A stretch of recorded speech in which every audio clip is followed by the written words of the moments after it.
Kakinada Bhanugudi centre లో వేయించేస్తున్న శ్రీ కనకదుర్గాదేవి అమ్మవారి ఆలయంలో ఆషాఢ మాసం పురస్కరించుకుని శ్రీ కనకదుర్గాదేవి అమ్మవారు భక్తులకు శాకాంబరిగా దర్శనమిచ్చారు. ఈ సందర్భంగా ఆలయ కమిటీ భక్తులు దాతల విరాళాలతో సేకరించిన కూరగాయల, ఆకుకూరలు, పండ్లు, ధాన్యాలతో అమ్మవారిని విశేషంగా అలంకరించారు. తెల్లవారుజాము నుండి పెద్ద సంఖ్యలో భక్తులు తరలివచ్చి అమ్మవారిని శాకాంబరిగా దర్శించుకుని అమ్మవారి ఆశీస్సులు అందుకున్నారు. ఈ సందర్భంగా ఆలయ అర్చకులు గోవింద శర్మ మాట్లాడుతూ లోకం సుభిక్షంగా ఉండాలని ప్రతి ఏటా ఆషాఢ మాసంలో అమ్మవారిని శాకాంబరిగా అలంకరిస్తామని తెలిపారు.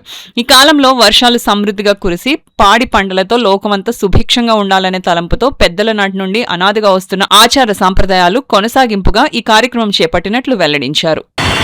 ఆషాఢ మాసం ఈరోజు ఆషాఢ మాసంలో లాస్ట్ శుక్రవారం అమ్మవారికి శాకాంబరి అవతారం. ప్రత్యేకమైన కూరగాయలు, పళ్ళుతోని, ఆకుకూరలతోని అమ్మవారికి ఈరోజు శాకాంబరిగా అమ్మవారి అలంకారం జరిగింది. కాబట్టి ప్రతి భక్తులు ఇచ్చేసి అమ్మవారి కృపాకటాక్షం పొందవలసిందిగా కోరుతున్నామండి.